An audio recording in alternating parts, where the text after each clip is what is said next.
Nós vamos então passar pelas 3 grandes exortações que o profeta Malaquias tem em seu texto, e cada uma delas será ou tem como divisão disputas que o profeta tem com perguntas retóricas e com uma forma bem particular de lidar com essas perguntas. Nós vamos passar algumas partes por alto, mas todas elas serão explicadas dentro dessas grandes exortações.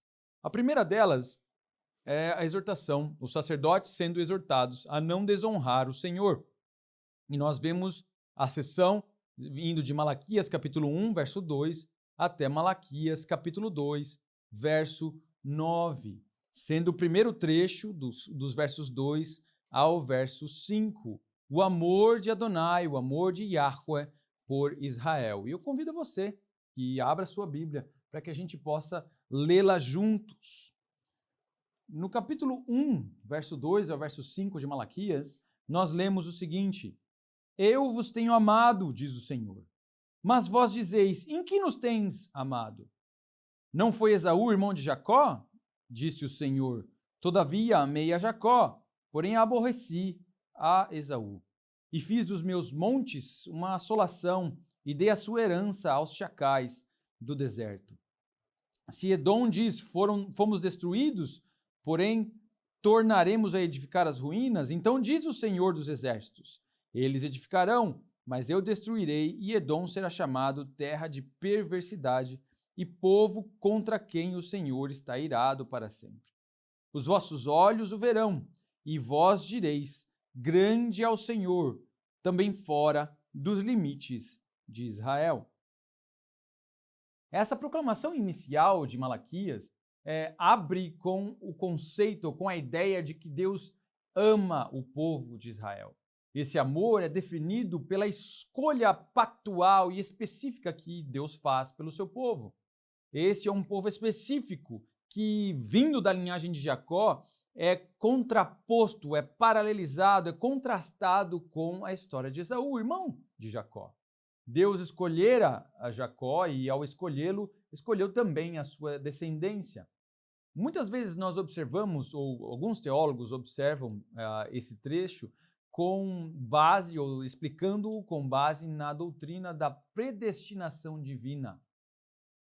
Contudo, o que esse texto está fazendo não é explicar algum tipo de predestinação divina de Deus. Em realidade, nós estamos vendo a explicação da escolha de Deus por Jacó para uma função específica. O livro de Gênesis é bem claro sobre isso, onde Jacó, e bem como seus ancestrais, em particular Abraão, teriam sido escolhidos para que Deus abençoasse a humanidade através deles. Então, quando Deus observa ou descreve o seu amor por Abraão, o seu amor por Jacó, o seu amor por Israel, ele o faz numa tentativa de demonstrar para os israelitas do período de Malaquias que o amor dele pelo povo não havia se desvanecido em meio às dificuldades do contexto histórico que Malaquias estava inserido.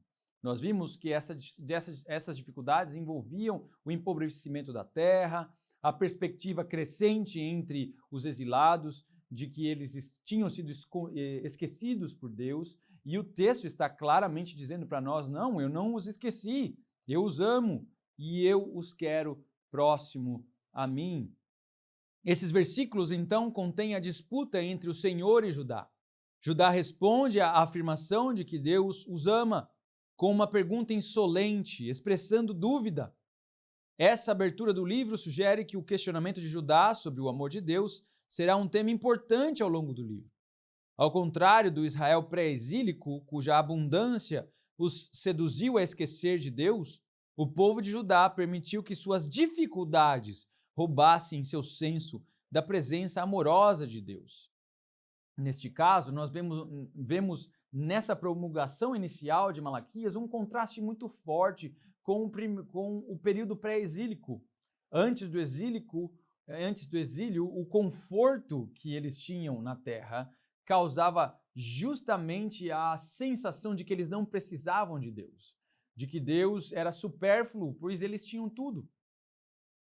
Agora, no período pós-exílico, são justamente as dificuldades, a situação oposta àquela que eles haviam vivido anteriormente, que causam o mesmo efeito. Por que adorar a Deus? Já que nós não temos realmente tudo o que nós precisaríamos ou nem o básico do que nós precisamos.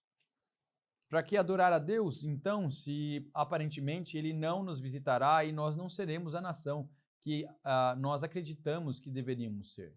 Ou seja, os dois extremos, tanto a superabundância que nós vemos antes do exílio, quanto a pobreza pós-exílica, causam o mesmo efeito no povo e, portanto, são alvo de controvérsia para os profetas que vêm em nome de Deus.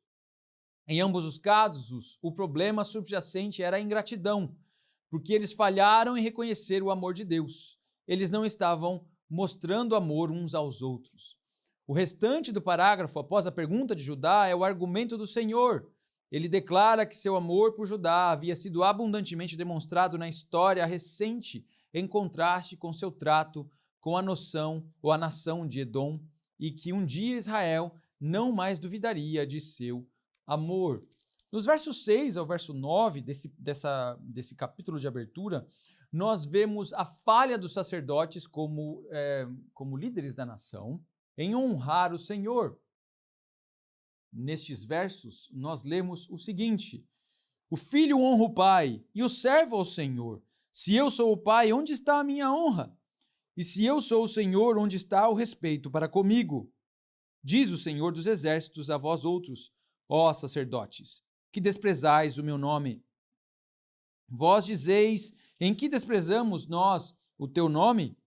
Ofereceis sobre o meu altar pão imundo. E ainda perguntais: em que te havemos profanado? Nisto que pensais, a mesa do Senhor é desprezível. Quando trazeis animais cegos para sacrificardes, não é isso mal? E quando trazeis o coxo ou o enfermo, não é isso mal? Ora, apresenta-o ao teu governador. Acaso terá ele agrado em ti e te será favorável? Diz o Senhor dos exércitos. Agora, pois, suplicai o favor de Deus que nos conceda a sua graça, mas com tais ofertas nas vossas mãos, aceitará ele a vossa pessoa? Diz o Senhor dos exércitos. A audiência deste parágrafo é especificada no capítulo 1, verso 6. O filho honra o pai, o servo ao seu senhor. Sou eu o pai, onde está a minha honra? Como os sacerdotes, o texto parece estar falando dos sacerdotes, sacrifícios espuros, trazem animais com defeito, quando a lei levítica pedia que eles fossem perfeitos. O tópico deste parágrafo é anunciado pela pergunta retórica de Deus: onde está a honra a respeito ou a honra que me é devida? Aqui está a primeira indicação explícita no livro do problema que o profeta Malaquias estava abordando: o fracasso de Judá, começando pelos sacerdotes, em honrar e temer ao Senhor. Sabe que nós vivemos em um outro período, né, em uma circunstância distinta daquela que os profetas bíblicos viveram. Parece que aquilo que Deus pede é que as exigências divinas podem ser particulares demais. Qual que é a diferença do animal impuro para o animal puro, do animal que não é defeituoso para aquele que é defeituoso? Bom, as leis levíticas não eram uma descrição do capricho divino. Elas estavam vinculadas a uma ideia específica e a símbolos específicos que envolviam o futuro.